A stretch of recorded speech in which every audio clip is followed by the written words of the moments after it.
అంటే షుగర్ అనేది కనుక ఒక్కసారి వచ్చింది అంటే ఫాలోడ్ బై వచ్చే వ్యాధులు ఎలా ఉంటాయి సార్? ఏమేమి రావచ్చు? అంటే నెగ్లెక్ట్ చేస్తే? 4 ప్రాబ్లమ్స్ సార్ గుర్తుపెట్టుకోండి. ఆ! ఏ ఒక్కటి కంట్రోల్ చేయకపోతే ఇంకోటి ఇన్ఎవిటబుల్‌గా వస్తది. ఈ 4 కూడా ఒకటే కారణం వల్ల వచ్చేటివి. ఒక్కొక్క పర్సన్‌కి ఒక్కొక్కటి ముందు బయటపడుతుంది అంతే. ఒకరికి షుగర్ ముందు బయటపడుతది, ఒకరికి బీపీ ముందు బయటపడుతది, కొలెస్ట్రాల్ ఒకరికి ముందు బయటపడుతది, ఒబెసిటీ ముందు బయటపడుతది. ఓకే. ఈ 4 కూడా అంటే నియర్లీ సిమిలర్ ప్రాసెస్ నుంచి వచ్చే ప్రాబ్లమ్స్ ఇవి. సో మీరు గనుక ఒక ప్రాబ్లమ్ వచ్చినాక లైఫ్ స్టైల్ చేంజెస్ చేయలేదనుకోండి, ఒక 5 ఏళ్లకో 10 ఏళ్లకో 4 ప్రాబ్లమ్స్ మీకు ఉంటాయి. ఆ! BP, cholesterol, obesity and hyper tension, high blood ఇప్పుడు ప్రెషర్. నేను ఒబేస్ ఉన్నాను సార్.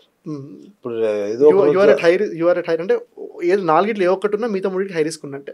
మీరు ఒబేస్ ఉన్నారంటే కొలెస్ట్రాల్‌కి రిస్క్ ఉన్నట్టే, బీపీకి రిస్క్ ఉన్నట్టే, షుగర్‌కి రిస్క్ ఉన్నట్టే.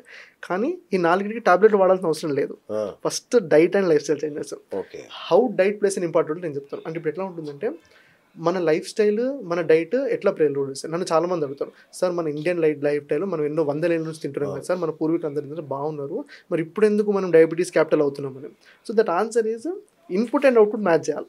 మన పూర్వీకులు రోజుకి 8 గంటలు వ్యవసాయం చేస్తే మనం ఏసీ రూమ్లలో పొద్దున 6కి పోయి రాత్రి 6కి వచ్చేవాళ్ళు. అంటే 6 దాకా వచ్చి తర్వాత ఫిజికల్ వర్క్ ఉంటుండే వాళ్ళకి. అవును. మనం ఇంటికి వస్తే ఇంట్లోకి వచ్చినాక వాషింగ్ మెషిన్ ఉంటుంది, డిష్ వాషర్ ఉంటుంది, టీవీ ఉంటుంది. అంటే we are living in the era of comfort. So ఏంటంటే మనము ఖర్చు పెట్టట్లేం, అంటే మనం తిన్న ఫుడ్ని ఖర్చు పెట్టట్లేం.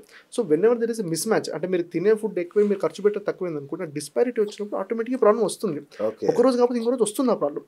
So as we are in the era of over consumption, diet నన్ను చాలామంది అడుగుతారు, సార్ డైట్ అంటే ఏంటిది, డైట్ నేను తక్కువ తింటాను, నేను జ్యూసెస్ తాగుతున్నాను, తక్కువ తిన్నా అయినా నాకు కంట్రోల్ అవ్వట్లేదు. మీరు తక్కువ తింటున్నారా జ్యూసెస్ తాగుతున్నా ఇంపార్టెంట్ కాదు, మీ ఇన్పుట్ అవుట్పుట్ మ్యాచ్ చేయాలి. మీ హైట్ ఎంత ఉంది, మీ వెయిట్ ఎంత ఉంది, మీ బిఎంఐ ఎంత ఉంది, మీ ఫిజికల్ యాక్టివిటీ ఎంత ఉంది, అంటే రోజుకి ఎంత 5,000 అడుగులు నడుస్తున్నారా, 10,000 అడుగులు నడుస్తున్నారా, 10,000 నడుస్తున్నారా, అంటే ఎంత జిమ్ చేస్తున్నారా, వర్కౌట్ చేస్తున్నారా, ఫిజికల్ వర్క్ ఉందా, అవన్నీ క్యాలిక్యులేట్ చేసుకుంటే మనకి దేర్ ఆర్ వెరీ చాలా మంచి యాప్స్ కానివ్వండి, చాలా వెబ్సైట్స్ ఉన్నాయి. మనకి ఎంత క్యాలరీస్ కావాలనేది మనకు తెలిసిపోతుంది.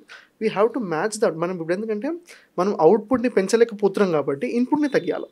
వి మ్యాచ్ ద బోత్. అంటే ఇన్పుట్ అవుట్పుట్ మ్యాచ్ అయినాయి అనుకోండి, మీకు ఏ ప్రాబ్లం రాదు. ప్రాపర్ ఫుడ్ ఈజ్ సర్వరోగ అనివారిణి, ఇంప్రాపర్ ఫుడ్ ఈజ్ సర్వరోగ నివాది.